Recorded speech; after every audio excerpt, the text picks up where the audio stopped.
percebe e entende que os melhores amigos são aqueles que estão em casa esperando por ti. Acredita nos momentos mais difíceis da vida, eles sempre estarão por perto, você sabe te amar. E se por acaso a dor chegar ao teu lado, vão estar pra te acolher e te amparar, pois não há nada como um lar.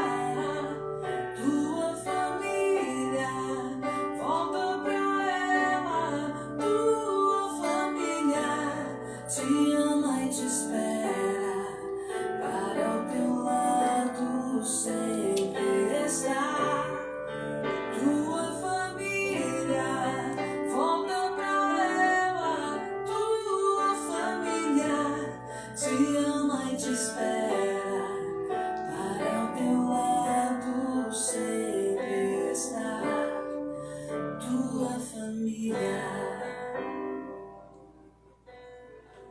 Boa noite, sejam bem-vindos e bem-vindas para o estudo bíblico desse mês de fevereiro aqui nas Virtuosas. Esse mês que a Igreja Católica dedica à devoção à Sagrada Família, nós estamos aqui para falar sobre o que tocou o nosso coração, o que a gente fez de estudo bíblico sobre a sacralidade da família. Então, o nosso tema de hoje é o senhorio de Deus na família.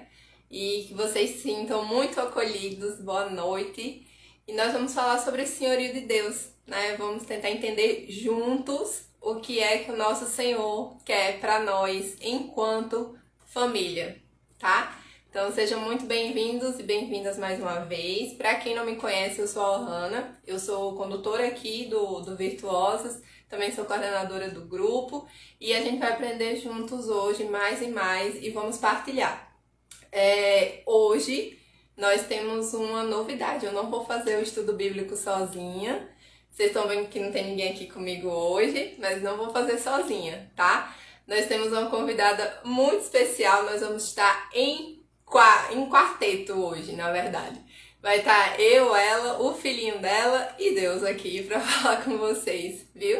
A nossa condutora, a Aline, viu? A Aline Brito, que é minha amiga há muito tempo e que é a mamãe do Pedrinho, que tá já chegando aí. Ela vai vir todos os assuntos sobre hoje aqui do Senhorio de Deus na Família. Eu vou estar falando para vocês o que a gente tem de embasamento. E a Aline vai trazendo toda a bagagem que ela tem para estar partilhando com a gente. Ela já foi catequista também, que vocês acompanham aqui, vocês sabem, né? Vou chamar ela aqui e para quem não tem o roteiro, a gente colocou o roteiro lá no grupo do Instagram, tá? No grupo do WhatsApp. Mas se vocês não tiverem o roteiro, não se preocupem pela mensagem, a gente vai falando, tá certo? Bem-vinda! Você está me escutando bem, Ohana? Que eu coloquei aqui o microfone para não ficar tendo barulho, que tá bem quente, né? Em João Pessoa também. Tô em João Pessoa também, viu, gente? Então, eu tô com o ventilador aqui ligado, que Pedro tá aqui se movimentando demais. Aí, se não vou colocar um fonezinho para não nos atrapalhar. Boa noite a todos. Sejam todos bem-vindos. Eu tava dizendo a Ohana, hoje é de frente com a Ohana, né? Que ela vai conduzindo e eu vou partilhando também com vocês a experiência do hoje, né? Do que é viver, o que está sendo viver para mim enquanto uma busca em ser também uma Sagrada Família, um exemplo de Sagrada Família para Deus, né? Porque é o que Deus espera da gente, né? Então tem muita coisa boa para a gente conversar aqui, partilhar. Inclusive, né, a gente convida vocês às experiências de vocês, o que vocês quiserem dividir aqui conosco, coloquem aqui também que a gente vai lendo, vai partilhando, porque esse é o momento de colocarmos juntos no estudo bíblico teoricamente, estudar, nos embasarmos e buscarmos colocar em prática o que é viver uma vida santa. Né, Ohana? Verdade. Então, minha gente, eu vou, como eu disse para vocês, eu vou concluindo aqui e a Aline vai estar sempre trazendo essas perspectivas e ela vai estar olhando os comentários também. Então, se vocês quiserem participando, vai ser ótimo. A Ju sempre ajuda a gente, a Aline, ela sempre coloca a passagem, porque a gente fica batendo nessa de digitar no celular, aí eu digo a passagem, ela também já coloca aqui a passagem. Uhum. E eu boto nos comentários depois, viu, minha gente? Então, vamos conversar, vamos colocar a Santíssima Trindade. Vou deixar a mamãe do Pedro invocar a Santíssima Trindade e o Espírito Santo. Estamos em quarteto. Você escutou a parte do que nós estamos em quarteto hoje? Escutei. Então vamos dizer bem forte. Estamos reunidos em nome do Pai, do Filho e do Espírito Santo. Amém. Vinde, Espírito Santo, enchei os corações dos vossos fiéis e acendei neles o fogo do vosso amor. Enviai, Senhor Jesus, o vosso Espírito, e tudo será criado, e renovareis a face da terra. Ó Deus, que instruís os corações dos vossos fiéis com a luz do Espírito Santo, fazei que apreciemos retamente todas as coisas segundo esse mesmo Espírito, e gozemos sempre de sua consolação, por Cristo nosso Senhor. Amém. Amém. Gente, então, como a gente já falou, e o tema está aqui, o senhorio de Deus na família. E aí o nosso coração foi tocado justamente por esse mês dedicado à Sagrada Família, para a gente entender melhor essa sacralidade da igreja, da nossa igreja doméstica, que é a nossa família. E aí uma coisa que tocou muito forte é o quê? Deus, desde que ele criou a humanidade, ele projetou ela já baseada na família, porque isso ficou claríssimo para a gente. Desde Gênesis a gente já encontra passagens que remetem ao sentido de você ter a família. Então, assim, se foi Deus que embasou tudo isso para a família, então ela é sagrada. Mas aí a gente quer, com esse estudo de hoje, tentar entender mais como é esse ideal, o que Deus fala pra gente e como é que é viver essa sacralidade na família, né? E aí, quando teve um estudo em setembro aqui, que eu falei para vocês, sempre quando a gente vai fazer alguma leitura da Bíblia, quem tem, vamos dizer assim, permissão, que eu não estou lembrando o nome certinho, para fazer a interpretação da Bíblia é a Igreja Católica, né? Então, o carisma. Quem tem um carisma para fazer a interpretação da Bíblia é a Igreja Católica. Então, sempre quando vocês forem pegar e fazer o estudo bíblico, estejam com a Bíblia. Eu estou fazendo aqui porque a minha Bíblia está aqui do lado. Estejam com a Bíblia e estejam com o Catecismo da Igreja Católica, porque fica bem mais fácil de entender. E é justamente pelo Catecismo da Igreja Católica que eu vou começar falando para vocês algumas coisinhas que a gente foi se aprofundando nesse estudo e a gente foi entendendo. Primeiro, qual que é a identidade e qual que é a missão da família. Então, quando a gente vai ver lá no Catecismo da Igreja Católica, ele já fala: o casamento e a família são ordenados para o bem dos esposos, a procriação e a educação dos filhos. O amor dos esposos e a geração dos filhos instituem entre membros de uma mesma família. Isso tem relações muito importantes, gente. Os membros da família, ao começar pelo esposo e a esposa, a gente está identificando a família. Ao começar pelo esposo e a esposa, ele tem deveres, né? Ele tem direitos e ele tem deveres. Isso já se institui uma relação. E essa relação ela é extrapolada para a sociedade. Então, a gente já vê essa responsabilidade dessa identificação da família. E outra parte do Catecismo da Igreja Católica, ela fala que justamente a família cristã é uma comunidade de pessoas, vestígio e imagem da comunhão do Pai, do Filho e do Espírito Santo. Minha gente, é um vestígio da comunhão do Pai, do Filho e do Espírito Santo. Comunhão, unidade. Né? Então a gente já vai identificando algumas coisas. E a oração cotidiana e a leitura da palavra de Deus fortificam na família justamente a caridade. Lembra quando a gente fala assim, as 3 virtudes teologais, né? A fé, a esperança e a caridade, que a gente também fala que é o amor. Então, olha como é que é isso na família cristã. A oração cotidiana e a leitura da palavra de Deus é que vão fortificar a caridade, porque a família cristã, ela é evangelizadora e ela é missionária, porque ela não para aqui. É a primeira, né? A gente sempre fala, a primeira igreja é a família, mas ela não para por aí, né?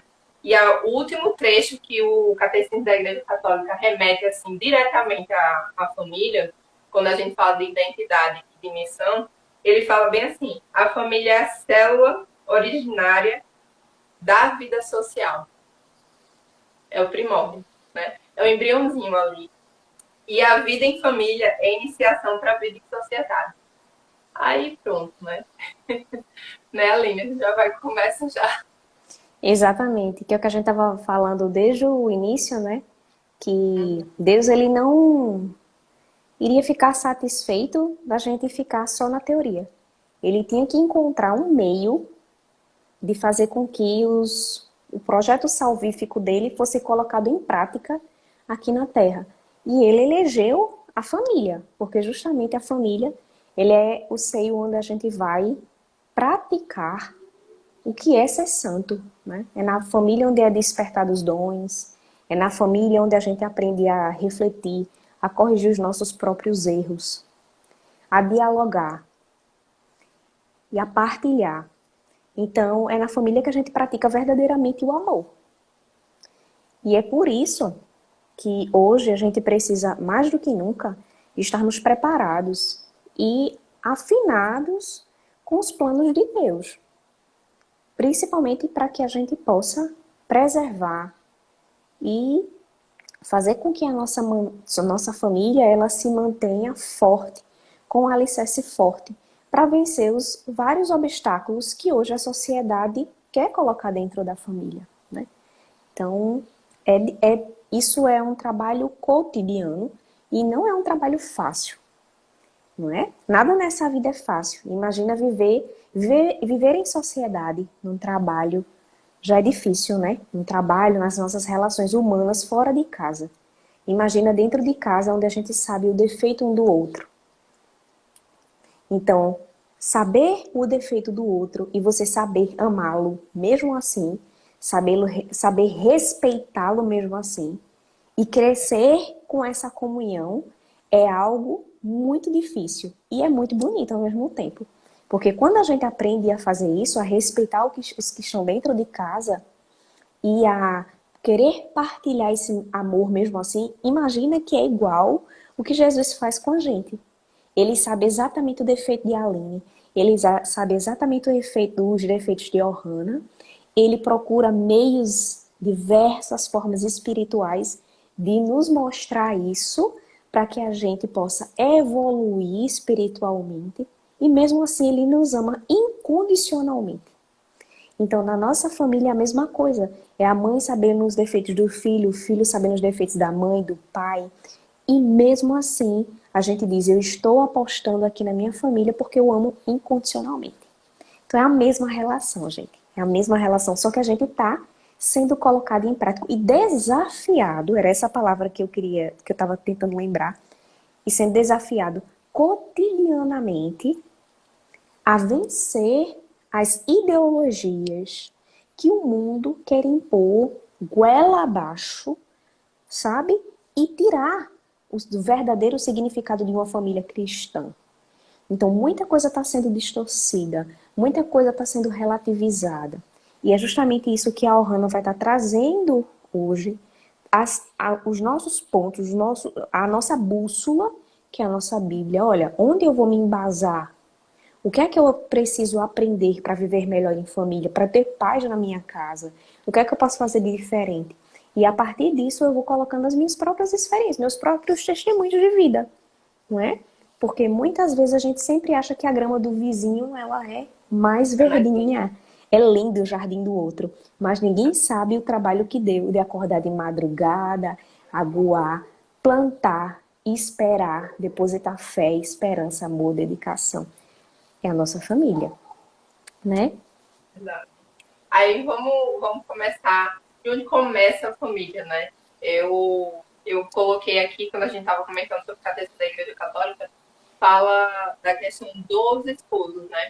E eu falei para vocês rapidinho lá no início que lá, desde Gênesis, lá em Gênesis 1, 28, já fala desse jeito. Sejam férteis e multipliquem. Então, se a gente vai estar dominando, encham a terra inteira, se a gente vai estar dominando sobre os peixes do mar, sobre as árvores do céu. Então, assim, começa pela relação do casal, né? Então, vamos começar a pegar esse embasamento aqui e vamos conversar um pouco. Na verdade, gente, eu acho que se a gente fosse falar sobre esse tema, a gente precisaria de uns 2, 3 estudos bíblicos. Mas aí a gente quis abordar de tudo um pouco, mas aproveitar, porque não dá para deixar de ver essa interligação, né? Essa espinha dorsal que a gente faz assim, que vai fluindo. E aí tem algumas passagens bíblicas que eu vou falar para vocês agora.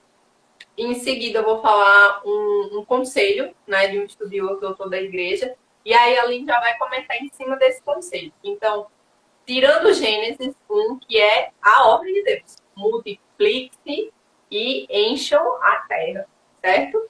Então, depois dessa, a gente já vê lá em Eclesiástico 3:16, ele fala muito, muito, muito bonito como você tem que ter, como os filhos eles têm que honrar o pai e a mãe, certo? Mas, curiosamente, fortalecer a autoridade da mãe também sobre ele. Então, assim, a relação do homem com a mulher enquanto casal, né? A gente tem algumas coisas que já vou falar alguns conselhos, tá? Que a gente vai estudando e vai vendo. Mas enquanto filho, né, com a relação com os filhos, a gente tende a um pouco achar assim, os pais às vezes eles têm uma autoridade maior porque as mães elas são um pouco mais coração. Mas a linha Eclesiástico 3:16, ele já fala sobre isso, que tem que estar fortalecendo cuidadosamente essa autoridade também da mãe. Porque é um equilíbrio que a gente tem que ter entre coração e também entre essa parte mais incisiva, vamos dizer assim. E aí eu vou falar para vocês diretamente, porque fica Eclesiástico 3:16 e Efésios 5, do 22 até o 33, ele também tem uma passagem que a gente precisa só comentar. Vejam, as mulheres, elas vão ser submissas ao seu próprio marido, como o Senhor, né, nosso Jesus Cristo, ele era o quê? Esposo da igreja. Ele é esposo da igreja. Então, assim, ele é o cabeça da igreja. Minha gente, a gente precisa de um norte. Então, a gente não pode deixar de ter uma pessoa a nos guiar. É uma unidade. O corpo místico do nosso Senhor, o nosso corpo místico enquanto igreja, é uma unidade. Mas a gente precisa ter um direcionamento, a gente precisa ter uma cabeça. Como nós somos falhos, pecadores, nós temos a concupiscência, então a cabeça da igreja é Cristo. Na nossa família, as mulheres, nessa passagem aqui, fala muito dessa parte das mulheres serem submissas, mas não é para aguentar todo tipo de coisa. É justamente no sentido de unidade, precisa de ter um norte, entende? Precisa ter uma cabeça, precisa ter alguém que operacionaliza mais ali, só para guiar. Não quer dizer que a mulher vai, tipo, ajoelhar no chão e fazer coisas horríveis e aceitar coisas terríveis. Não é isso. A submissão é saber que é uma unidade. Eu vou colocar nos termos de hoje em dia. Minha gente, todo mundo joga no mesmo time. Você não escolheu um marido, você não escolheu uma esposa para ser seu rival ali, para você estar sempre querendo dizer que você está certo e ele é errado. Ou vice-versa. Vocês estão no mesmo corpo. Vocês foram para a igreja, como o padre perguntou lá, é de livre e espontânea vontade, você falou o quê? Sim. Não foi? Não foi sim? Não foi de livre e espontânea vontade? Então vocês são uma só. Eita, Linha, essa passagem a gente botou. Mas tem aquela passagem de vocês são só, vocês deixam seu pai e sua mãe, vocês viram um só, certo? Então, essa é a mentalidade. E aí, essa é a parte de Efésios 5, do 22 ao 33, fala, marido, amai vossa mulher, como também Cristo amou a igreja. E aí ele vai falando tudo, quanto é santificado, quanto é purificada a casa, quando esse amor se torna realmente uma união, quando vocês entendem que é uma união, quando nós entendemos que é uma união. E aí, para fechar essa parte, eu vou só dizer para vocês, existiu, cerca de 100 anos depois de Cristo, existe um doutor da igreja que se chama São João Crisóstomo. E ele dá alguns conselhos que eu recomendo muito que todo mundo leia. Óbvio que, assim, ele embasou muito nas leituras bíblicas dele, no conhecimento dele, mas tem alguns conceitos, assim, que eu acho fantástico. É super fácil de achar em sites católicos, na internet. Vejam, vou só falar aqui já para além de falar, tá? Olha os conselhos dele. Chame sempre com muito carinho. Nunca fale palavrões, nunca fale de forma ríspida. Chame sempre com muito carinho. Ah, você chama seu marido, sua esposa de amor? Chame de amor. Sei lá, você chama de fofinha. Você chama, o que você chamar, chame em qualquer momento. Do nascer ao pôr do sol. Chame com muito carinho. Sempre chame com muito carinho, porque isso já diminui metade das coisas que poderia sair ali. Certo? Honre em tudo. Em tudo que fizer. Honre essa pessoa, certo? Que está com você. Vocês dois são um só, certo? Outra coisa, coloque ela sempre para perto de Deus. Você tem que ser uma pessoa que leva o seu marido para perto de Deus. O seu marido é uma pessoa que leva você para perto de Deus. Ah, ele não sabe rezar o rosário. Meu amor, vem a casa. Sabia que tem um texto do rosário que foi o Papa João Paulo II que colocou? Ah, meu amor, sabia? Entendeu? Leve pequenas ou grandes coisas, o seu marido, a sua esposa, para perto de Deus. Aí ele fala outro. Vocês não são dois, mas são um só. Em tudo é um só. Oh, Hannah, por que você está falando tudo? Sabe por quê? Porque eu não posso ter a minha conta bancária e ele ter a conta bancária dele sem saber. Entendem? Não existe isso, existe a conta do casal, existe o casal, entende? Não só no aspecto financeiro, não existe planos para viajar do meu marido e existe plano para viajar meu. Gente, é um só, quando a gente vai lá na igreja que a gente fala, né? Aceita, e aceita, você deixa o pai e mãe vira um só, é um só em tudo. É por isso que eu estou exagerando tudo aqui, entendeu? É tudo. E aí, vamos lá, seguindo os conselhos dele. Não existe esse teu e meu. Aí, Hannah, por que São João Crisóstomo falou que não existe teu e meu? Sabe por quê? Porque o teu e o meu dá uma impressão de divisão. E quem que divide as coisas, gente? Não é Deus, não é mesmo? Deus falou união. Se alguém divide, não é mesmo. Né? Então, olha só. Colocar a esposa ou esposo em primeiro lugar, facilitar e, assim, felicitar, gerar uma condição propícia para o talento dela. A Aline, por exemplo, ela é professora, entende? Então, assim, dar um apoio, dar tudo e felicitar. Quando der certo, tô ali do lado. Quando der errado, e você falou que poderia dar errado, não diga assim, eu avisei, não, porque a pessoa sabe. A pessoa já sabe que você tem avisado. Então, não chegue lá e diga assim, ah, tá vendo? Não chegue lá e diga, não, tá certo? Pronto. E por isso, a mais coisa, a que eu acho mais bonita é que ele fala assim, por último, rezem juntos. Não deixem de rezar juntos. Não deixem de rezar juntos. Temam. A única coisa que vocês têm que temer na vida é não honrar a Deus. A única coisa que vocês têm que temer é não honrar a Deus. E por último, a sua esposa e o seu esposo, ele é o mais sábio e o mais bonito da face da terra. Ah, mas a Gisele Bündchen é bonita. Ela é bonita, mas a mais bonita é a minha esposa. Entendeu? A mais inteligente é a minha. Aline, diga. Vamos ver, viu? O que é que eu consigo dizer aqui? Porque a senhora falou, elencou tudo aqui. Eu só fiz o checklist aqui, só fazendo o checklist. Eu acho muito forte essa passagem, a passagem de Efésios, né? Do capítulo 5, né? Versículo 21, tipo assim, em diante. E no 33 ele faz um resumo, que diz assim, em resumo, o que importa é que cada um de vós ame a sua mulher como a si mesma e a mulher respeite o seu marido. Gente, depois que vocês puderem ler esse trecho com calma, e é bastante comum ser lido esse trecho em todos os casamentos, né, de Efésios, falando sobre a submissão. Inclusive, virou um meme aí um dia desse, não sei se vocês viram no Instagram, uma noiva em pleno altar dizendo que quando o padre pediu para repetir que ela iria ser submissa, ela disse que não, né? E por que que isso acontece? Aí eu respiro. Por que que isso acontece?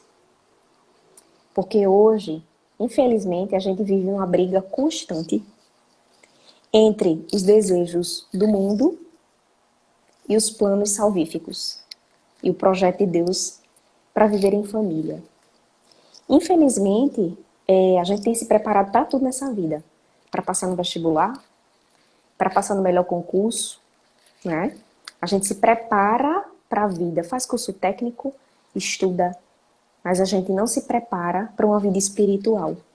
E nos estudos lá atrás, que Ohana falou sobre a tríade entre corpo, alma e espírito, a liga, que é o espírito, ele está sendo deixado de lado. E como a família, ela tem um papel de colocar para a sociedade aquilo que a gente vive dentro do nosso lar, toda a podridão que a gente está vivendo na sociedade é reflexo da podridão que está sendo vivida dentro de casa. Porque a gente tem sido pouco empático, pouco caridoso, pouco solícito e tudo mais egoísta, mais individualista dentro da nossa própria casa. Por quê? Porque uma vez que a gente não reconhece o verdadeiro amor de Deus enquanto cristão, a gente não consegue enxergar essa necessidade de olhar para as pessoas que vivem dentro da nossa casa, o que é colocar em prática o amor de Deus. Então, observe bem, muitas vezes a gente fala miando, né, com a pessoa lá no trabalho. Ah, meu Deus, meu amor, meu querido, chega em casa, minha gente, não é? Ah, você não... Gente, não é nem o contrário, é no mínimo na mesma proporção. Como é que as pessoas que aguentam você, as pessoas que suportam seus defeitos, como é que as pessoas que também se doam para dividir essa vida, partilhar essa vida com você, merecem menos do que a pessoa que está lá na rua e muitas vezes nem sabe da dor que você está passando, das suas limitações? Não é? Então, mas por que a gente tem essa dificuldade? Porque hoje, infelizmente, a gente não tem se capacitado para amar como o amor de Deus pede. A gente tem se preparado para o mundo, mas a gente não tem se preparado para amar conforme Deus quer que Ele aprenda que a gente, com que a forma correta que Ele quer que a gente aprenda a amar. Então a gente está querendo encaixar modelos do mundo dentro de um projeto espiritual, de fé, de caridade, de esperança, que o mundo não compreende. Por isso que na Bíblia se diz várias vezes que a justiça do homem ela não é a justiça de Deus, são coisas diferentes. Agora imagina isso para uma mulher, não é? Com doutorado, professora universitária. Estou dizendo isso para gabar não, viu, gente? Eu estou dizendo com relação às experiências de vida, tá? Numa sociedade que fala sobre empoderamento feminino, escutar que eu preciso ser submissa ao meu marido. Mas qual é o significado de submissão? O que é que o dicionário ele nos traz, por exemplo? O que é que a etimologia da palavra ela ensina? O que é submissão para Deus e o que é submissão para o mundo? O que muitas vezes as pessoas estão fazendo é pegar o conceito de submissão, que é uma obrigação do mundo, e querer colocar isso dentro de um seio familiar. E não é assim. Porque Deus é muito específico com o que Ele fala sobre submissão. Ele diz, olha, a submissão é a delicadeza para o ato de se baixar para. Entende? É a mesma coisa da gente estar na missa e ter a consagração e a gente faz o ato de se submeter àquele sacramento. Por quê? Porque aquilo ali que está acontecendo naquele momento da santificação, da Santa Eucaristia, ele é puro. Então, quando Deus diz isso, mulher, seja submissa ao seu marido, é porque eu estou reconhecendo que esse meu marido dentro de casa, ele me respeita. ele me ama e ele respeita a Deus acima de Aline. E o contrário é verdadeiro também. Eu não posso colocar meu filho hierarquicamente acima do meu esposo. E eu não posso colocar o meu esposo e a minha família acima de Deus. Deus está acima de todas as coisas. E por que eu estou dizendo isso? Porque para eu dizer isso hoje, foi preciso um processo de conversão, que é contínuo, lá atrás, não muito distante, quando eu vi que no próprio casamento eu não estava conseguindo essa relação de amor verdadeiro da minha parte. E as coisas começam a fazer o quê? A dar errado. Porque o projeto de família, ele é um projeto espiritual de amor supremo. E se as minhas condutas, enquanto família, elas estão longe daquilo que Deus espera de mim, a minha família, ela deixa de ser santificada. E uma vez que a família deixa de ser santificada, não existe amor. E uma vez que não existe amor, a família, ela fica aberta para várias setas do inimigo. Inúmeras. E um belo dia, numa confissão, por que eu estou dizendo isso? Porque a gente precisa dos sacramentos, confissão, comunhão, estudo bíblico, oração, para viver uma família santa. Inclusive, depois, mais adiante, a Ohana vai elencar 5 pontos principais que a gente tem que treinar dentro da nossa família. Então, no meio de uma confissão, por que isso está acontecendo? Por que falta paz? Por que às vezes falta união, falta empatia, falta cumplicidade? E aí um padre maravilhoso daqui, padre Fábio Galdino, que ele é inclusive exorcista, disse: porque você não está entendendo que você é luz na sua casa. E se você é luz da sua casa, se você é o sal da terra, você não condena, você não aponta, você não julga, você não se sente superior. Você divide, você abraça, você ama, você baixa a voz, você silencia. Só que a Aline do século XXI, que é treinada pela sociedade para ser empoderada, tem que aprender que viver em família exige o quê? Baixar a cabeça também. Silenciar quando é preciso. Amar incondicionalmente. Então é difícil, gente, a gente colocar isso em prática. Quando a sociedade diz que eu tenho que impor gritando. E quando Deus diz assim, você não vai se impor gritando, você vai se impor amando. Isso causa um nó na cabeça da gente muito grande, não é? Então, viver em união e submissão, hoje, para mim, o sentido da palavra submissão, eu tenho orgulho de dizer a qualquer um que me perguntar: tu se sente submissa ao meu marido? Enquanto mulher cristã, enquanto uma virtuosa, sim. Porque eu compreendo que Deus está acima de todas as coisas, que Ele é o meu companheiro, que Deus escolheu de várias pessoas no mundo, na terra, para Ele dividir a vida comigo, né, para ser o pai do meu filho, e que eu preciso compreender, que eu preciso respeitá-lo juntos, cabeça a cabeça, ombro a ombro, pés a pés. Não é a divisão anatômica que a gente estuda, é uma junção espiritual de união, de unidade, quando o padre diz, vocês estão cientes que vocês, né, estão unidos, e inclusive não ser unido, não ter a compreensão de unidade, dá indícios à nulidade de um casamento, de tão sério que isso é, certo? E hoje, ter essa compreensão me permite dizer, sem medo de errar, sim, eu sou submissa ao meu marido, porque eu entendo que o projeto salvífico de Deus, ele é bom, perfeito e agradável para mim. Agora imagina eu dizer isso, né? Mas não é qualquer tipo de condição, gente. Aí, então você tem que ser submissa a qualquer tipo de tratamento do seu marido? Não. A gente senta, a gente dialoga, a gente conversa, isso aqui me magoou, isso aqui não pode acontecer, isso não é coerente para uma vida em casamento, isso se conversa, né? Então, não é qualquer tipo de submissão. E Deus está muito claro aqui. Deus não está dizendo que a gente tem que ser submissa a qualquer tipo de relacionamento, onde falta onde tem desrespeito, onde tem adultério, onde tem falta de cumplicidade. Não, Deus não quer isso. Ele quer um seio familiar perfeito, translúcido, límpido, assim como ele é. E a gente precisa aprender a ser humilde, que aí entra o papel de Nossa Senhora enquanto família, né?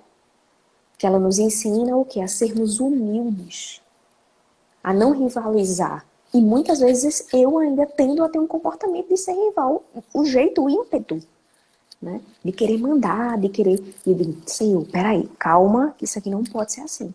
Eu preciso consultar, eu preciso respeitar, eu preciso orar junto com ele e esperar também.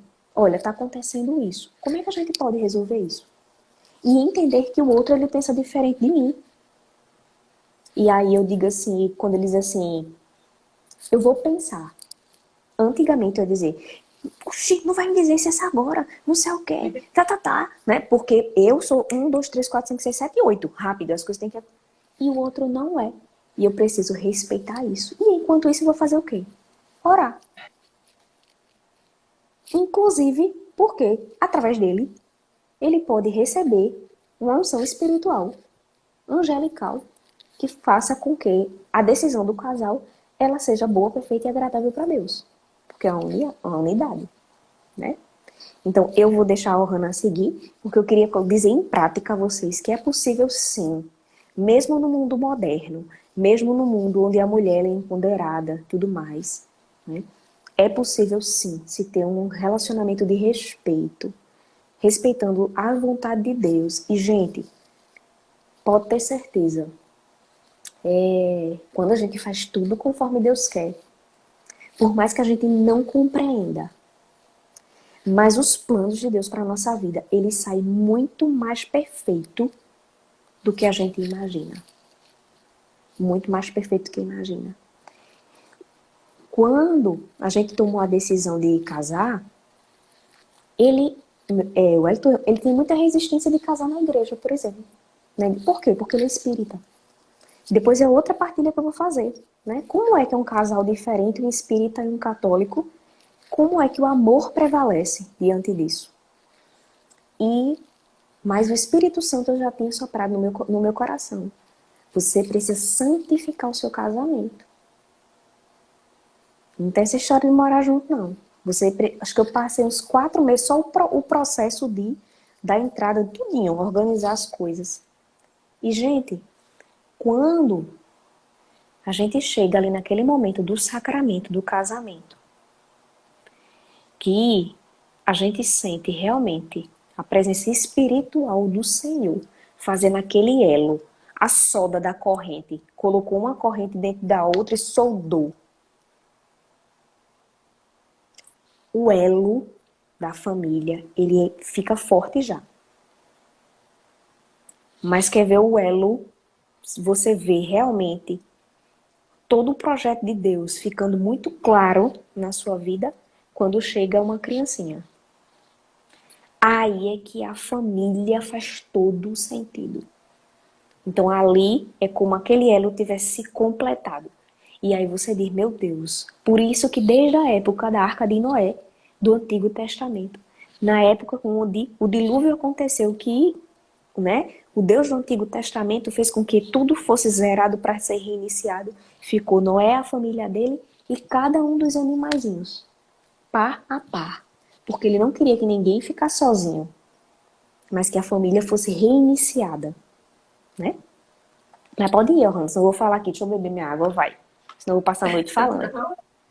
Não, gente, como eu falei no início, né, quando eu estava aqui apresentando, é muito bom a gente escutar de pessoas que realmente têm propriedade de falar, e eu que conheço há uns 20 anos, aí é mais ainda que você vê, assim, sabe, como você falou, faz todo sentido.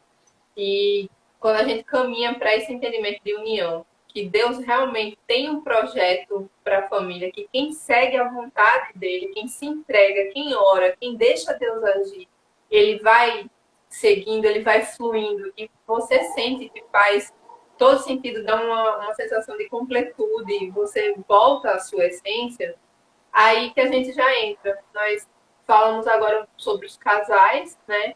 E aí a gente entra justamente nos filhos. Salmo 127, do versículo 3 ao 5, ele fala: os filhos são a herança do Senhor, uma recompensa que ele dá. Como flechas nas mãos do guerreiro, são os filhos nascidos da juventude. Como é feliz o homem que tem. Minha gente, os filhos são herança do Senhor. Não é à toa que a gente tem desde Gênesis o multiplix, não é à toa que Deus honra e ele santifica também por meio dos filhos. E honrar pai e mãe também é um mandamento. É o quarto mandamento da lei de Deus, honrar pai e mãe. Então, quando a gente fala assim, honrar pai e mãe, o que seria esse honrar pai e mãe dentro de uma família?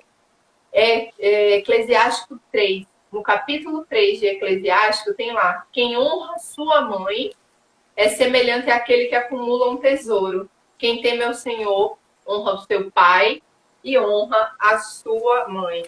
Gente, os filhos, eles têm que estar prestando honra, mas eles também têm que ter afeição e reconhecimento. É fundamental. Um destrinchamento do honrar pai e mãe é você justamente ter uma afeição e um reconhecimento por tudo que os seus pais eles fizeram e eles sempre vão fazer por você. Isso é só um dos aspectos que eu estou colocando aqui para vocês. Só um dos aspectos é você realmente ter uma afeição muito grande pelos seus pais e você ter reconhecimento, porque você não precisa necessariamente, a gente, né, como a Aline já falou, né, o tempo atual que a gente vive, às vezes a gente faz o quê? Eu vou trabalhar, assim que eu trabalhar, vou sair de casa, não sei o quê, não sei o quê, sabe? Mas, gente, você estudou até hoje onde você estudou, você teve condições, mesmo, não importa se foi escola pública ou privada, seus pais te deram condições para isso, entende? Então, assim, não é você sair, você virar as costas, ou, não, eu tenho minhas finanças, minhas coisas, porque é só você reconhecer. A partir do momento que você reconhece, a partir do momento que você tem afeição pelos seus pais, você consegue abrir o canal para ter todo o amor que você precisa realmente ter pelos seus pais, sabe? Rony, mas existem famílias. Isso a gente entraria em várias searas. Mas é dever, não sou eu que estou falando, é o quarto mandamento. Honrar pai e mãe. E lá quando fala honrar pai e mãe, não tem assim, se seu pai for bom, se sua mãe for boa, você honra. Você honra o seu pai e sua mãe. Né? Você presta honra, tem a afeição, tem reconhecimento. Principalmente esse reconhecimento aos seus antepassados, aos seus avós. Não pare no pai e na mãe, não. Reconheça que, por mais que tenha tido erros ou acertos, você tem uma família. E é nessa família que, às vezes, um filho é uma causa de santificação. Às vezes, vocês lembram que Nossa Senhora fala agora de geração em geração, né? O Magnífica, que fala de geração em geração. Então, assim, não é à toa, minha gente. Não é à toa que a gente fala também em vários cercos de Jericó, de quebra de julgo hereditário. Então, a gente tem que reconhecer a sacralidade, tem que honrar, tem que ter afeição e ter o reconhecimento pelos antepassados. Porque isso envolve muita coisa daqui para frente. Não é o serzinho nascer e ir para frente assim, certo? Então, tanto o Salmo 127 como essa parte fala muito sobre isso. Além disso, se tu quiser falar, pode falar, viu? Até porque, eu ia dizer assim, a gente é que acha que não, né? Que tudo que a gente faz hoje na nossa vida, ou que os nossos pais, ou que os nossos avós, bisavós fizeram lá atrás, a gente é que pode conjecturar, pensar que isso não tem consequência no seio familiar como ele é hoje, mas tem fortemente. Por quê? Porque o ser humano, ele, na sua dimensão, enquanto ser humano, ele possui várias subdimensões, subdivisões. Então, eu sou corpo, eu sou biológico, eu sou espírito, eu sou emocional, eu sou histórico, eu sou cultural, eu sou antropológico, psicológico. Então, eu sou várias dimensões. Agora imagine, se na biologia, a nossa carga genética, se a gente pega o nosso DNA hoje, a gente consegue verificar quem eram os nossos ancestrais, avalie se a gente espiritualmente não tem uma influência espiritual dos nossos tataravós? Claro que tem. E a Bíblia é muito clara em relação a isso. Então, por isso, mais do que nunca, hoje, a gente não pode ir lá atrás e modificar o passado. Eu posso pedir a Deus o quê? Misericórdia pelo que os meus antepassados fizeram e fazer orações, inclusive, de quebra de julgo hereditária, que é fortíssima, tá? Inclusive, quem procurar, existem várias orações de quebra de julgo hereditário, mas tem que se ter um respeito e um cuidado até, tá? Então, tem orações de julgo hereditário que você deve realizar 7 dias seguidos, sem errar, né? Como uma novena. E se você quebrar, você só pode realizá-la novamente entre 2 e 3 meses. De tão forte que se é. E a gente é que pensa que não é, né? Então, a gente necessita, a partir de hoje, pensar que o que é que eu quero para a família dos meus netos lá na frente, espiritualmente? O que é que eu quero para a família dos meus bisnetos, tataranetos?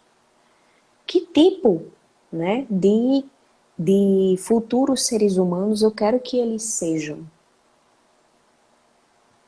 Empáticos, solidários, sensíveis, amorosos. Então, eu preciso ensinar isso à minha família desde hoje.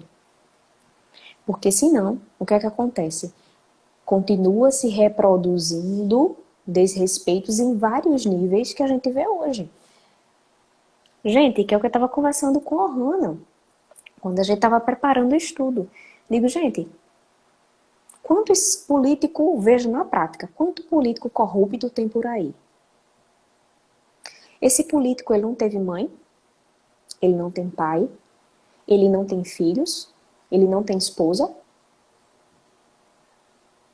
Ele veio de um seio familiar. Mas por que ele escolhe ser corrupto? Porque, para ele, a corrupção é algo que é normal. E essa normalidade ele vivenciou em algum lugar. Não é o que a mãe da gente ensinou quando a gente era pequenininho. Olha, se você chegar com uma caneta, eu vou fazer uma vergonha a você. Você vai na escola, você vai descobrir de quem é aquela caneta. A mãe fazia logo vergonha a mim. Você vai na escola, dizer quem é essa caneta, quem lhe deu. Você vai devolver, que isso aqui não é seu. Então, que tipo de exemplos nós estamos sendo dentro da nossa própria família? Né? Que tipo de exemplo a gente quer? E aí tem dos dois lados da moeda. A relação dos pais com os filhos e a relação dos filhos com os pais. E eu posso dizer a vocês, sem titubear, certo? Como a Hannah falou, eu já tive vivência como catequista, né, de saber de qual é decorado os 10 mandamentos aí. E um dos que eu mais temia era o 4º mandamento, honrar pai e mãe. Muitas coisas eu fiz sem querer, mas porque eu sabia que se eu fizesse eu iria fazer meu pai e minha mãe ficar magoados, sofrer, e eu não fazia. Qual foi a consequência disso? Deus disse aqui, inclusive no Salmo 27, ele é bem curtinho, e ele diz assim: as bênçãos divinas sobre a família do justo. Felizes os que temem ao Senhor, os que andam em seus caminhos. Poderás viver então do trabalho de tuas mãos, serás feliz e terás bem-estar. Tua mulher será em teu lar como uma vinha fecunda, teus filhos em torno da tua mesa serão como brotos de oliveira. Assim será abençoado aquele que teme ao Senhor. De Sião te abençoe o Senhor, para que em todos os dias de tua vida gozes da prosperidade de Jerusalém, e para que possas ver os teus filhos, dos teus filhos, que eles reinem em paz em Israel. Então, o que é que ele quer nos dizer isso? Gente, vários livramentos, várias bênçãos, várias graças. Eu recebi e continuo recebendo por eu continuar sendo honrosa com meu pai e com a minha mãe. E não é só honrar, é ajudar. É ser proativo para. É saber que meu pai e minha mãe daqui a pouco vão envelhecer e eu preciso ter paciência com eles. Eu não vou jogar no asilo, mas eu vou fazer o que eles fizeram comigo lá atrás. Limpar o bumbum, trocar a fralda, cuidar, dar carinho, acalentar. estar atento, né? Às vezes a gente quer faltar paciência, falar um pouquinho, mas depois a pessoa, peraí, que foram eles que me educaram, eles que me levaram ao médico. É uma reciprocidade. Então, hoje, enquanto mãe, eu me preocupo em ensinar futuramente o meu filho a ele ser um homem de Deus para a sociedade. Um homem bom, justo, honesto para a sociedade, para a vida dos outros. E do mesmo jeito que eu quero que ele seja assim para a vida das outras pessoas, eu também desejo ser luz na minha família, para os meus pais. E eu estou dizendo a vocês na prática que muitas bênçãos que eu colhi e continuo colhendo é porque cumpri os sacramentos do Senhor, o quarto mandamento, honrar pai e mãe. Ele, na prática, sua vida, ela não é a mesma. Deus multiplica, Deus abençoa e Deus livra, né? Pode ir, Johanna, viu? Esse honrar produz paz e prosperidade. Claramente, a gente consegue. Vocês podem analisar, enquanto a Aline foi dando um exemplo dela, eu fui avaliando na minha também. Várias pessoas que honrar pai e mãe, honrar produz paz e prosperidade para a sua vida, né? E aí, tem uma passagem de Josué, capítulo 24, versículo 15, que termina bem assim. Mas eu e minha família serviremos ao Senhor. Oh, Hannah, que contexto foi esse que ele falou isso? Josué, está lá no livro de Josué que ele falou isso. Minha gente, a partir do momento que vocês sabem toda aquela história, né? Passou pelo deserto, entrou na Terra Prometida. A Terra Prometida estava cheia de povos pagãos. E aí o que acontecia? Podia servir aos deuses lá, que eles tinham muito mais apegado às coisas materiais e tudo mais. Então, nessa passagem, Josué fala que vocês podem seguir os deuses dos amorreus, dos filisteus, mas eu e minha casa serviremos ao Senhor. Josué, capítulo 24, versículo 15. Termina bem assim. Mas eu e minha família serviremos ao Senhor. Isso é uma decisão, né? Mas aí você pode falar, tá, mas eu e minha casa serviremos ao Senhor. Como seria isso, Ana? Porque é uma escolha. Tá falando ali que Josué, nesse momento, ele escolheu. A gente tem o livre-arbítrio, né? Então, ali dentro, seguiu o que estava sendo mais tendencioso na divisão ali, nas tribos, nesse momento. Ele falou, eu e minha casa serviremos ao Senhor.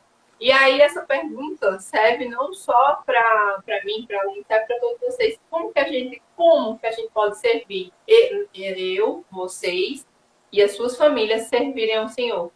E aí, prepara a caneta que a gente vai fechar agora com 5 distintivos que a gente conhece, né, no catecismo e todas as palestras que tem essas temáticas, a gente percebe bem claramente. 5 distintivos de uma família cristã católica, tá? Qual que é o primeiro? A família católica, ela está unida na missa. A Eucaristia é fonte de amor. Gente, a missa, ela se divide basicamente em 2 momentos, né? A comunhão eucarística e a comunhão da palavra, a liturgia. Então, esse momento é uma fonte que você se alimenta. Você vai para a missa, você chega na parte da liturgia, você se abastece da palavra do Senhor, dos exemplos e tudo mais, para você poder entrar em comunhão, a fonte de amor purinho. É Deus todos os dias ali no sacramento para você. Então, ir à missa dos domingos e festas de preceito é uma coisa incontestável para uma família cristã católica. Isso é incontestável, gente. Por que você está falando contestável, Rony? Porque se você for procurar direitinho o catecismo da Igreja Católica, tem falando quais são os tipos de impedimentos que você não pode ir. Internação, incapacidade, deixa de desafio. Mas domingo, meu amor, é dia de missa. Domingo é dia de missa. Eu lembrei que uma vez eu e a Aline, a gente teve um dia tribuladíssimo, a gente chegou e foi porque a gente aprendeu em casa que domingo e festa de preceito é da missa. Oh, Hannah, mas a criança não gosta, a criança fica impaciente. Tem várias igrejas que já fazem um cantinho para ela, que já vão fazendo a pré-catequese. E outra, minha gente, Eu não sou mãe. A Aline já vai ser mãe. Mas as mamães que estão aqui, criança testa ou não testa o limite do pai e da mãe. Às vezes você fica olhando assim, aí ele vai, anda mais um pouquinho, aí fica olhando pra você. Aí anda mais um pouquinho, olha pra você. Então quem tem que colocar o limite? Quem tem que ensinar coisas pra ele entender? É a gente. Se você começa a ser preguiçoso, dar desculpa, colocar tudo na frente da missa do domingo e festa de preceito, você acha que ele vai entender o quê? Sabe? Então, assim, são coisas que a gente vai ensinando. Aí eu posso dizer, né? Eu falei aqui, eu não tenho conhecimento de causa ainda. Mas é uma coisa que a gente sempre fala. Segundo distintivo. A família católica, ela reza em comum. Então, a família católica, ela é chamada a amar, a vir em oração, certo? A estar sempre deixando que a nossa vontade ela não prevaleça sobre a vontade de Deus. Coloca o seu joelho, né? Tem um ditado que é muito bonito daquela comunidade, daquele movimento das mães que oram pelos filhos, que fala assim, joelho do chão na mãe, o filho de pé. A mãe de joelho no chão é o filho de pé. Então, assim, não existe oração que não é ouvida. O nosso Deus, ele já sabe tudo o que vai acontecer. Mas a gente precisa estar em comunhão sempre com ele. Então, para qualquer atitude, a família ela precisa ter comunhão e principalmente cultivar um momentinho que seja, sabe? Não precisa ser um rosário, não precisa ser um texto, não tem receita mágica, não tem receita de bolo. O que precisa é a oração, esse momento oracional junto, né? Terceiro distintivo, família católica está chamada a proteger a intimidade. Gente, a sua família é a sua célula maior, é a sua base. Nem tudo que você tem na sua família, você precisa necessariamente você contar para todas as pessoas o que está acontecendo. Certo? Sabe aquele velho ditado, roupa suja se lava em casa? Eu estou lembrando de fazer várias conexões aqui. Roupa suja se lava em casa é porque coisas de casa devem ser preservadas na intimidade. Principalmente o casal. Você não pode sair por aí para os seus amigos falando assim, minha mulher, eu faço isso, isso e aquilo outro. Gente, as sacralidades da família, o que acontece entre casal, o que o filho está passando de dificuldade por conta de A, B ou C, D, isso não se externa. Certo? A gente tem que preservar essa intimidade. Quarta coisa, quarto distintivo. A família católica coloca a família em primeiro lugar. Primeiro é quem? Primeiro é quem? Deus. Depois de Deus, é a sua família. Não vou nem falar mais nada. É Deus em primeiro e sua família em segundo. E quinto distintivo da família cristã católica, você vai testemunhar, você vai ser sinal, você vai ser exemplo. Lembre-se sempre, gente, o exemplo, ele arrasta. Você pode falar muito bonito, mas se você, nos 90% do tempo, você não for o que você fala, você não tem essa credibilidade. Você pode falar muito bonito, mas o seu falar é 10% de tudo. Você precisa ter esse exemplo. A família cristã, como a gente falou lá no início, no Catecismo da Igreja Católica, tem que o quê? Que a família cristã, ela é o quê? Missionária. Ela é evangelizadora. Sabe? Então, a gente tem que ser esse exemplo. Tá bom? Vou só dar uma revisada dos 5 distintivos, tá? Pra gente partir para a finalização de hoje. Unida na missa, número 1. 2, rezar em comum, protege a intimidade, família em primeiro lugar, abaixo de Deus só a família. A família católica, ela faz o quê? Ela testemunha, ela é missionária, ela é evangelizadora. Né? Amém. Amém.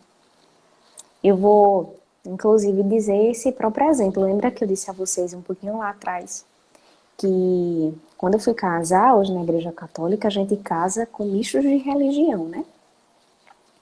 E na época o meu esposo se dizia espírita, hoje ele já não se diz mais, né? Então hoje ele é um cristão em dúvida, eu fico dizendo a ele. Então ele hoje não se diz mais. Mas por que que ele ficou também com essa dúvida? Porque as religiões que a gente adota, né, para servir ao Senhor, a gente precisa verdadeiramente procurar ser exemplo naquilo ali que a gente faz. E é bem engraçado, porque ele diz assim hoje: tu não rezava desse jeito quando eu casei contigo, não, isso é eu. Graças a Deus, né? Agora eu rezo mais. Tu não era assim, não, Vici, tu tá muito religioso. Graças a Deus, Senhor. Amém, Pai. Deus nas alturas. Amém, Senhor. Aí ele fica dizendo isso. Isso é o quê? Porque hoje, há mais de 2 anos atrás, Deus pegou e disse assim: venha cá, ovelhinha, porque você está indo, querendo subir aquela montanha ali, não dá certo, venha cá. E eu resolvi fazer o quê? Nadar em águas mais profundas, que foi o evangelho de ontem. Foi uma decisão. É macio, é gostoso? Não, é doloroso. Porque exige com que você tire essa carne velha e vá colocando tudo novo no lugar. Não é fácil. Mas eu precisava fazer isso com um projeto de salvação individual. Mas que hoje, esse projeto de salvação individual, ele reflete na minha casa. E eu posso dizer isso verdadeiramente, na prática.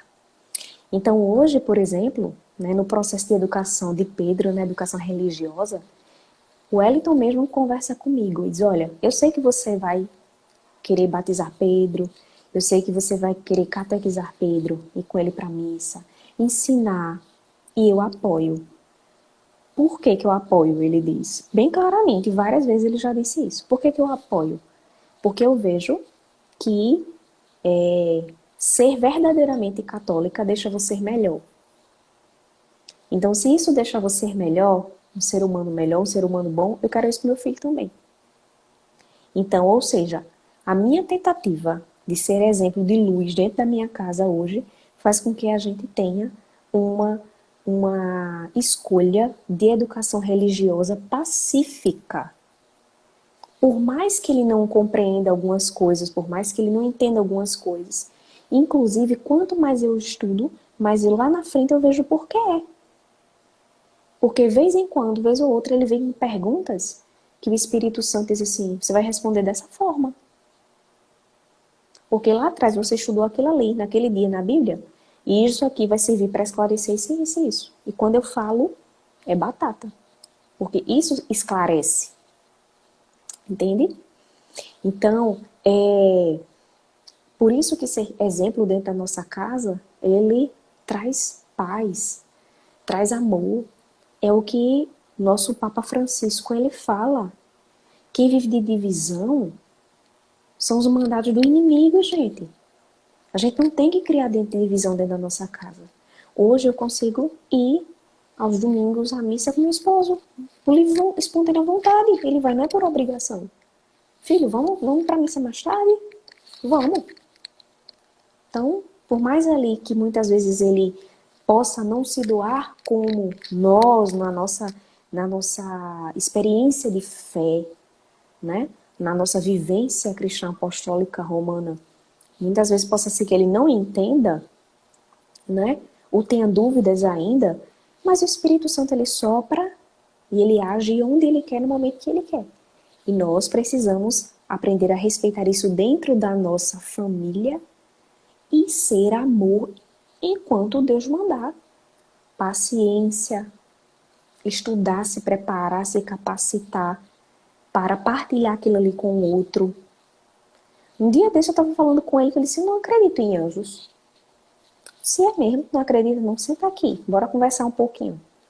Aí fui conversar sobre os 9 coros angelicais, tal, né? De onde é que vieram os anjos? Por que que vieram os santos? Né? Para onde vão os santos? Todo esse processo de tudo que eu tenho estudado é para partilhar com ele. Porque ele não teve essa possibilidade numa lacuna de tempo espiritual, né, Ohana, que a gente estava conversando. Infelizmente, a gente tem uma própria lacuna. Aí, a gente faz a catequese, a gente faz o crisma, mas a gente não continua se preparando como deveria ser para chegar num casamento santificado, para chegar nos dons que Deus, nas missões que Deus nos manda de forma santificada. A gente não se prepara para isso. E aí a gente se perde no meio do caminho. Então, tem várias coisas. Então, procurar ser exemplo dentro da nossa casa, gente, é sim sinal de luz. Concreto. Estou dizendo isso verdadeiramente. Tá? Então, isso hoje faz com que eu tenha mais paz dentro de casa, mais harmonia, né? Mais decisões em conjunto enquanto casal. E quem fez isso? Foi a Aline? Não. É a sabedoria que vem do Espírito Santo. Então, por isso que na família a gente consegue colocar os dons do Espírito Santo em prática. Porque ele exige isso. Ele exige isso da gente, né? E aí a Ohana vai fazer o... Sim, e aí outra coisa que eu ia dizer que a Ohana falou ainda há pouco. Que eu me lembrei, depois eu esqueci, me esqueci de novo, eu lembrei de novo. Que a Ohana estava dizendo que a gente precisa ser apoio de um para o outro no casamento. E, gente, é lindo como eu me sinto apoiada pelo meu esposo. Profissionalmente, nas decisões, sabe? Você quer fazer isso aqui, você acha, talvez isso aqui não vai dar certo, mas você quer fazer isso aqui, pronto. Se eu dissesse assim hoje, eu vou largar tudinho, eu não quero mais não. Eu vou vender cocada na praia, dizer, vamos embora. Vamos embora. Gente, isso é muito bom. Então, você se sentir apoiado, não é muito bom? Então, você precisa ser apoio para as pessoas dentro da sua casa. A gente não tem que estar apontando o dedo para as pessoas dentro da nossa casa, mas a gente precisa parar e compreender. Deixa eu dizer outra coisa a vocês, que filho não é herança do Senhor? Nem todo mundo sabe, mas eu estou dizendo isso como forma do meu próprio testemunho de vida. Chegou um ponto num casamento que a divisão, as contendas, a divisão de visão de espiritual como não estava existindo, então a do mundo estava prevalecendo, que chegou um momento de eu querer ser mãe e meu esposo dizer assim, eu não me vejo sendo pai. Você imagina uma pessoa que você escolheu para casar, chegar para você e dizer isso. E eu, na época, me desesperei, assim, tipo, caramba, meu Deus, minha vida, meu casamento. Eu comecei a pensar em nulidade e tal. E aí, o Espírito Santo diz, fia, se acalma, querida. Calma, olha a maquiagem, não vai borrar não, paciência. Vamos orar. E aí, né, a Ohana estava dizendo, a gente não deve contar as nossas... Não é para todo mundo, mas existem anjos que Deus também coloca na nossa vida, que são as amizades verdadeiras, espiritualmente falando. Né? E tem várias aqui que sabem o que eu estou falando, que partilharam isso e que oraram junto comigo. E depois eu fui entender.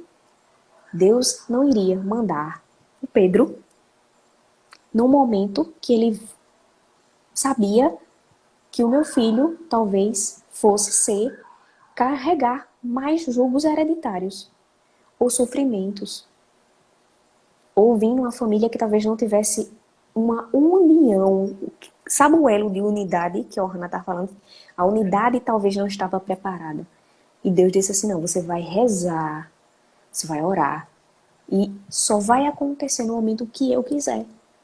E aí eu acalmei meu coração.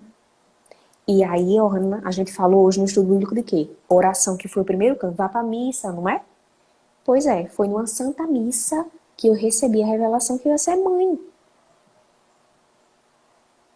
Então eu estava lá como um gay, sempre procurando me confessar todos os meses, no mínimo 2 a cada 2 meses, me confessando, procurando o processo de santidade. E Jesus, quando eu comunguei, Jesus disse, coloque a mão no seu ventre. Você vai colocar agora a mão no seu ventre, porque você vai ser mãe. E isso no mesmo dia, uma outra amiga minha, que ela é de um grupo de intercessão, que faz parte até do grupo Osana, ela era por volta, eu estava assistindo a missa às 11 horas da manhã, era o meio-dia e pouco, quase a hora do almoço, ela mandou mensagem para mim. Aline, eu não gosto de falar essas coisas muito não, porque eu preciso orar muito para poder falar com a pessoa. Mas hoje na missa, eu vi você e eu vi um feto. Isso foi mais ou menos em abril para maio do ano passado. Em julho, Pedro estava sendo concebido. E eu não me desesperei, né? Eu orei. E os planos de Deus foi bom, perfeito e agradável na hora certa. Então, família é sim local de que... E por que foi que muito provavelmente Deus nos deu essa bênção? Não é porque a gente é merecedor, mas porque hoje, enquanto família, a gente com certeza vai conseguir evoluir, amadurecer espiritualmente, recebendo a responsabilidade da missão de ser pai e mãe, que exige dedicação. Então, isso é para o nosso próprio projeto salvífico de vida, né? Mas para isso exigiu o quê? Espera, oração e da minha parte, que queria tudo na oração, tudo no momento certo, naquela hora, do meu jeito, eu tive que começar a entender que tudo era conforme a vontade do Pai. E se ele estava me dizendo naquele momento que ele não queria, não se imaginava ser pai, talvez não era porque ele não queria, é porque ele estava, o nosso elo enquanto casal e família não estava bem estabelecido. Entende? E eu precisei respeitar o tempo do meu esposo também. E não desistir da minha família. Porque eu tinha a certeza, a fé, a esperança, que Orná vai fechar aí falando, né? Então, eu precisei ter fé de que o meu Deus, ele no momento certo, ele iria fazer o melhor para mim, para minha família. E está sendo.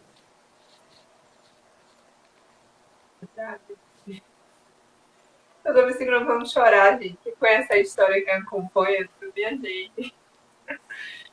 Olha, quando a gente fala dessas virtudes teologais da fé, da esperança e da caridade, para a gente cultivar dentro da nossa família, quando a gente tem a fé no nosso Deus, que Ele nos ama imensamente, quando a gente exerce o verbo esperançar, a nossa esperança vem do esperançar, de você não reclamar das coisas, mas sim de você esperar que as coisas melhorem porque você tem um Deus que te ama. Inevitavelmente você vai ser caridoso, inevitavelmente você vai estar exercendo o amor apesar de, porque é com Deus, é por Deus e é para Deus que tudo nós fazemos. Nós somos imagem e semelhança dele, nós somos filhos adotivos dele, né? Então, assim, quando a gente fala da fé, da esperança, da caridade na família, é como se fosse o elo que nem a Aline estava mostrando, assim. Você crendo em Deus, você esperançando, você é caridoso, você exerce o amor, você exerce o segundo mandamento da lei de Deus, que é justamente o quê? Amar a Deus sobre todas as coisas, o primeiro e o segundo ao seu irmão, como a você próprio, né? Tem algumas passagens na segunda carta de Kate que falam justamente isso. Você peça emprestada vasilha a todos os vizinhos, mas não peça muito. Depois você entra em casa com seus filhos, fecha a porta, derrama azeite.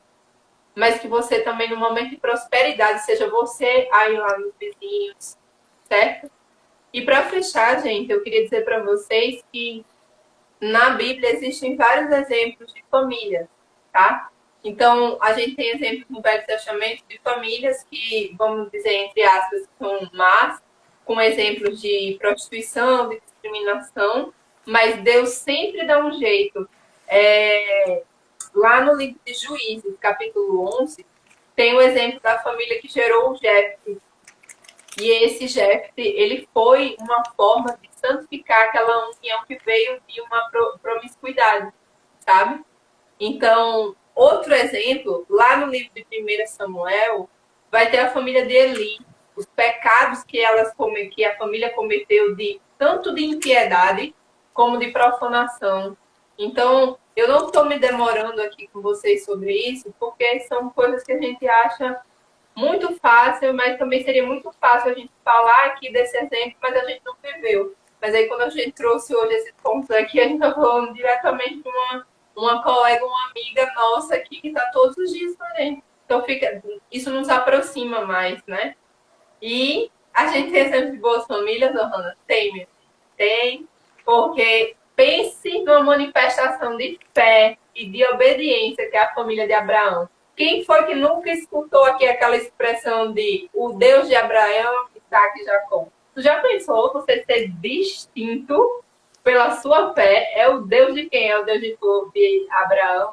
Então, olha, se deleitem com as passagens de Gênesis, porque lá tem claramente toda essa manifestação no capítulo 12 de Gênesis, capítulo 12, lá do primeiro até o 25 já fala bem bonitinho sobre essa descendência de Abraão. Aí tem outro exemplo de família boa, tem a família de Jacó. Que perseverança e que amor de Jacó, viu? Vocês sabem, né? O curador do Egito veio da união dele com Raquel. Que amor que esse casal tinha, Jacó por Raquel. E deles vieram justamente José do Egito, né? E é assim que a gente encerra o nosso estudo bíblico de hoje. Mas a gente não queria encerrar sem ouvir vocês. Por quê? A gente começou com uma perguntinha, não foi? A gente começou lá no início, eu falei para vocês que a gente tinha uma pergunta que norteou a gente estar aqui buscando. A Igreja Católica contempla a Sagrada Família no mês de fevereiro. Então, por que a gente não falou de Maria, José e de Jesus? Porque eles são um exemplo.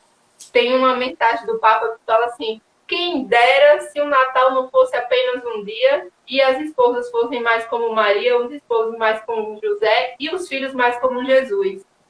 Mas a gente acabou de vir agora do Natal, que a gente escuta tanto sobre e aprende sobre Nossa Senhora, sobre o nosso Senhor Jesus. Março é o mês de São José, para a gente contemplar São José.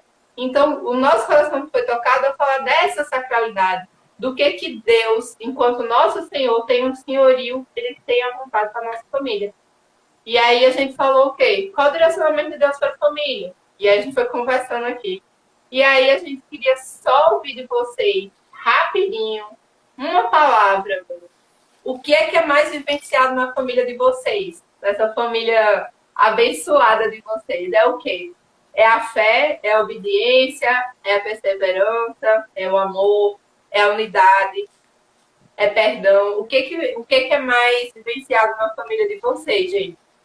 Porque a gente, eu particularmente, escutando todas as coisas que a gente foi falando aqui, eu anotei várias coisas que eu acho que no meu seio familiar, eu acho que pode melhorar. Até daqueles 5 distintivos, né? Mas falando de coisa boa, focando nas coisas boas, qual é o que é mais vivenciado na família de vocês?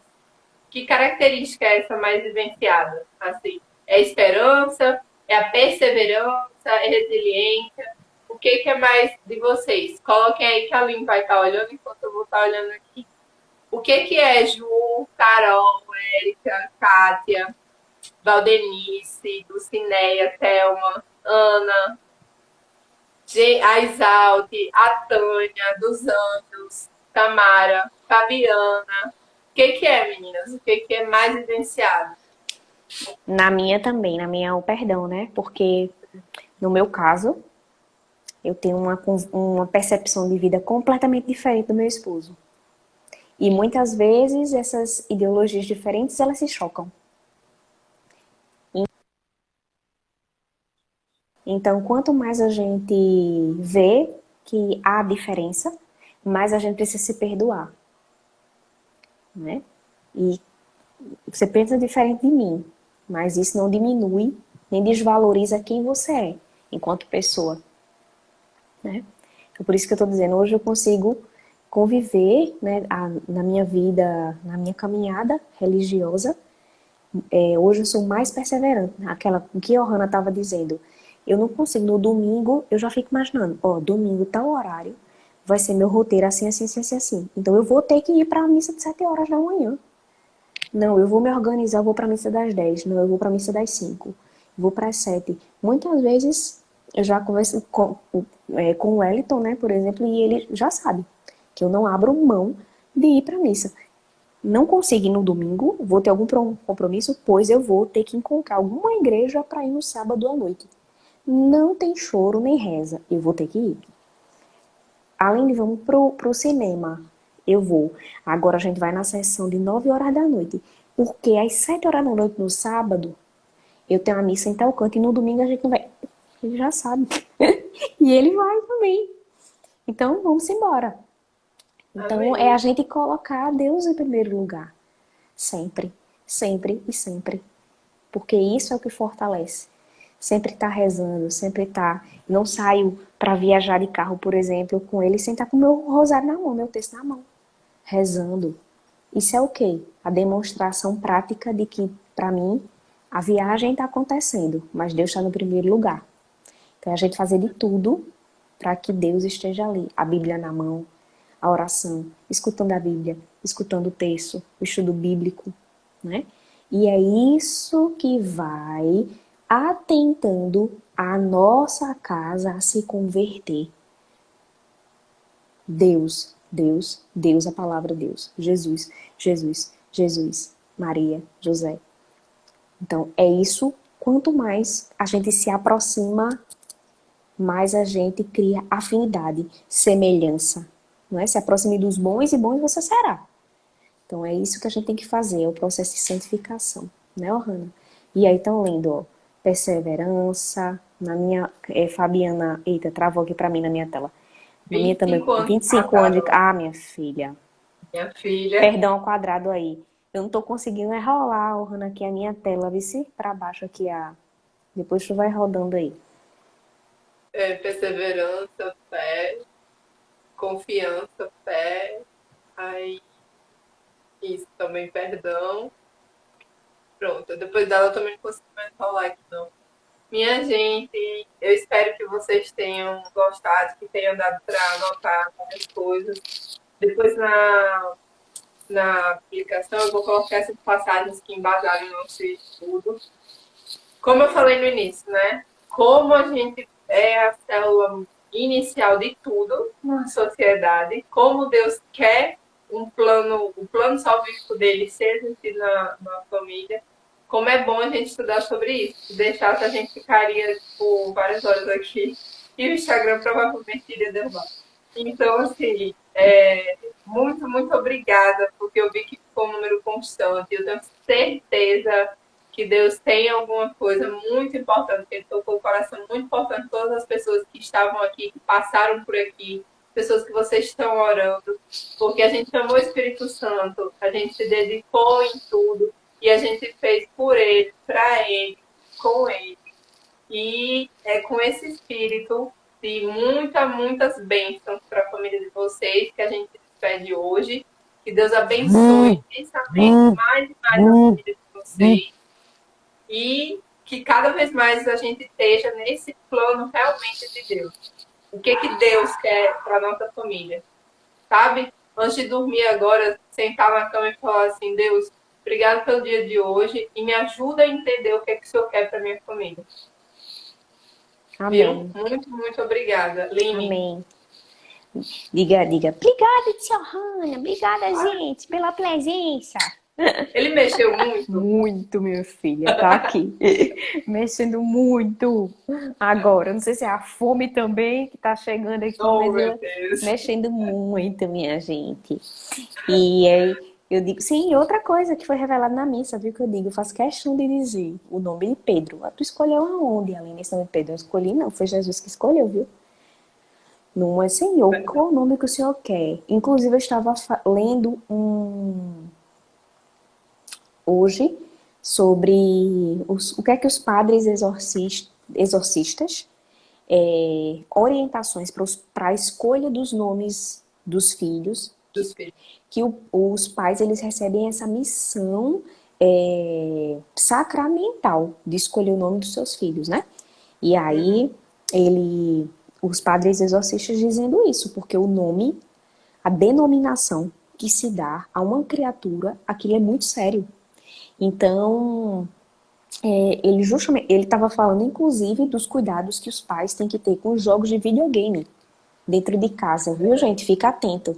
Porque, como a gente não estuda, tem muito nome de demônios sendo utilizado dentro de jogos de videogame. A gente não sabe porque a gente não lê, a gente não estuda sobre isso, né? Como eu estava dizendo, a gente não se prepara.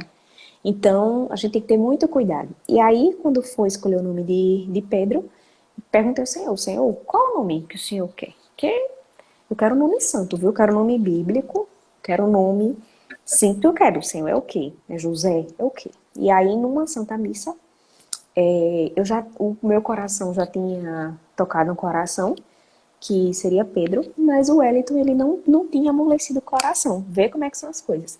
E aí, numa missa, no dia de domingo de manhã, eu disse, eu vou à missa, às 10, 11, 10 e pouca. Você quer ir? Vamos. Quando chegou lá, a homilia foi inteira sobre a relação de Jesus com Pedro. Pronto. Aí, na mesma semana, quando o médico perguntou, e aí, esse rapaz já tem nome? Aí ele, tem sim, é Pedro o nome dele. Então, Deus faz as coisas perfeitinhas, gente, para Ele, com Ele, para Ele. Sem Ele, a gente não é nada, absolutamente nada. Eu digo a vocês, a Ohana sabe, que a gente escolher servir ao Senhor, colocar Deus em primeiro lugar na nossa vida, é a melhor escolha que a gente pode fazer. Melhor. Colocar Deus em primeiro lugar é a melhor escolha sempre. Sempre, porque Ele não erra, Ele não falha, Ele é assertivo. Né? Então, fica essa mensagem para vocês de que família em primeiro lugar, depois de Deus. Então, a nossa família, a gente só vai conseguir ser bons filhos procurando ser santo. Eu só vou conseguir ser boa esposa procurando ser santa. Eu só vou conseguir ser uma boa mãe procurando ser santa. Então, eu só vou conseguir ser uma boa irmã procurando ser santa. Né? Então, seguir Jesus, Maria, José é o nosso alvo para que a gente exerça o papel de santidade dentro da nossa casa, de forma verdadeira, que é difícil, mas a gente consegue. Amém? Então, uma boa noite a todos, uma boa semana, um bom mês de fevereiro, né, a todos. Que Deus abençoe infinitamente, tá? E eu queria fazer uma oração final com vocês, para que a gente possa se despedir, né? Então, vamos fechar os nossos olhos e vamos pedir a Deus, Senhor, muito obrigada, Pai, por toda essa partilha, Senhor. Muito obrigada pela vida de cada um dos irmãos aqui que estão a essa hora, depois de um dia de trabalho, cansado, difícil. Muito obrigada, Senhor, por toda a unção espiritual que o Senhor nos envia, para que entre no nosso coração, para que entre na nossa mente e para que toda essa palavra, para que todo esse conhecimento, ele seja colocado em prática para a tua honra e tua glória, onde o Senhor nos enviar, Senhor. Abençoa, Pai, nossas famílias, nos dá saúde, paciência, união, amor, fraternidade, solidariedade. Nos ensina, Pai, a sermos o melhor que pudermos dentro da nossa casa. Que a gente possa preparar a melhor comida, a melhor cama, cuidar da nossa família, como o Senhor deseja, Pai, porque família é lugar de amor, família é lugar de aprendizado, família é lugar de partilha, Pai. E se o Senhor nos dá essa oportunidade, Senhor, é porque o Senhor sabe de todas as coisas, daquilo que eu não consigo ver, daquilo que eu não consigo enxergar. E a Ti, Pai, a toda a honra e toda a glória. Maria Santíssima Mãezinha, nos ensina a sermos resilientes, pacientes, amorosos, humildes, silenciosos como a senhora foi nessa família. São José nos ensina a ser fortes, corajosos, determinados e obedientes ao plano do Senhor. Que o nosso processo de santidade ele seja contínuo, Pai. Nos ensina e nos dá sede do teu corpo e do teu sangue, sede da tua palavra, sede do teu Espírito Santo, para que ele nos conduza e conduza a nossa família no ano de 2022. Amém. Estivemos e continuaremos reunidos em nome do Pai, do Filho e do Espírito Santo. Amém. Um cheiro no coração de vocês e até o próximo estudo bíblico, se Deus quiser, né? Amém.